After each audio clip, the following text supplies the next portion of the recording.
প্রথম বিধানসভা ভোটে হারের পথে বিজেপি। জম্মু কাশ্মীরে বড় ব্যবধানে এগিয়ে আছে কংগ্রেস নেতৃত্বাধীন জোট।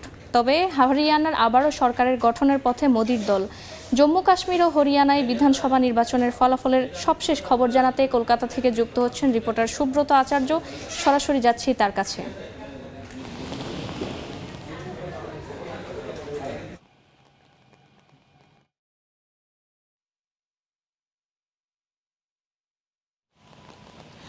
দেখুন, সকাল ৮টা থেকে ফলাফল গণনা শুরু হয় এবং প্রথম ১ ঘন্টার মধ্যে হরিয়ানাতে যে ফলাফলের ট্রেন্ড বা আভাস পাওয়া যাচ্ছিল তাতে কিন্তু নিঃসন্দেহে বিজেপি শিবিরে একটি হতাশ নেমে এসেছিল। ইতিমধ্যেই কংগ্রেসের পক্ষ থেকে আনন্দ উল্লাসও শুরু করা হয়েছিল, কিন্তু আস্তে আস্তে ফল গণনার ট্রেন্ড যেদিকে যায় সেটি কিন্তু প্রথম ২ ঘন্টার মানে 10:30টার মধ্যেই ফলাফল পরিষ্কার হয়ে যায় যে আসলে তৃতীয়বারের মতো হরিয়ানাতে আবারও বিজেপি সরকার গড়তে চলেছে।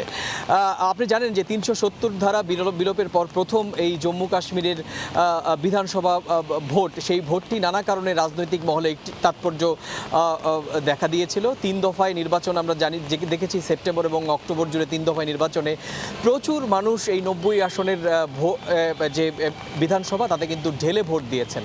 তখনই বোঝা যাচ্ছিল যে মানুষের মধ্যে যে গণতান্ত্রিক চর্চা এবং বোধ, জম্মু কাশ্মীর যে নানা রকমের বিতর্ক, সেই বিতর্ক থেকে বেরিয়ে আসতে চাইছেন।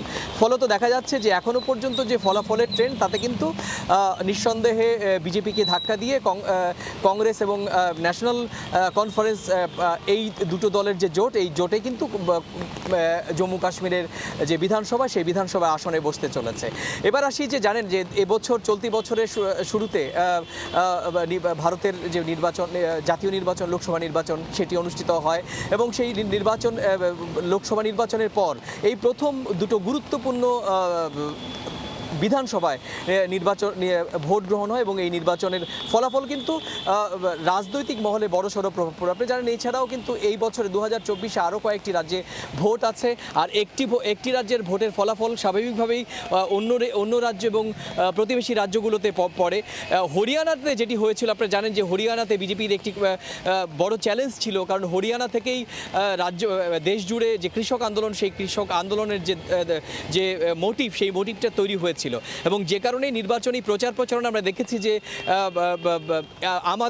আম আদমি পার্টির পক্ষ থেকে যেরকমভাবে প্রচারণা করা হচ্ছিল এবং মনে করা হচ্ছিল যে এই বিধানসভা নির্বাচনে অরবিন্দ কেজরিওয়ালের দল আম আদমি একটা ভালো ফল করবে, কিন্তু এখনও পর্যন্ত ফলাফলের ট্রেন্ড তাতে কিন্তু এই ৯০ আসনের এই হরিয়ানা বিধানসভাতেও একটি আসনেও কিন্তু এগিয়ে নেই অরবিন্দ কেজরিওয়ালের দল। সুতরাং এখানেও বোঝা যাচ্ছে যে কৃষক আন্দোলন নিয়ে যে চাপের মুখে পড়েছিল কেন্দ্রীয় সরকার বা বিজেপি, সেটা কিন্তু এবার তৃতীয় দফায় আবার বিজেপি ফেরার মধ্য দিয়ে বিজেপির শীর্ষ শিবিরে একটি স্বস্তির বাতাবরণ তৈরি হল। তো এই ছিল আমার কাছে ভারতের গুরুত্বপূর্ণ দুটি বিধানসভা নির্বাচন, জম্মু কাশ্মীর এবং হরিয়ানার বিধানসভা নির্বাচনের ফলাফলের প্রাথমিক ট্রেন্ড নিয়ে যে বিশ্লেষণ, সে সংক্রান্ত আমার কাছে থাকা সবশেষ তথ্য।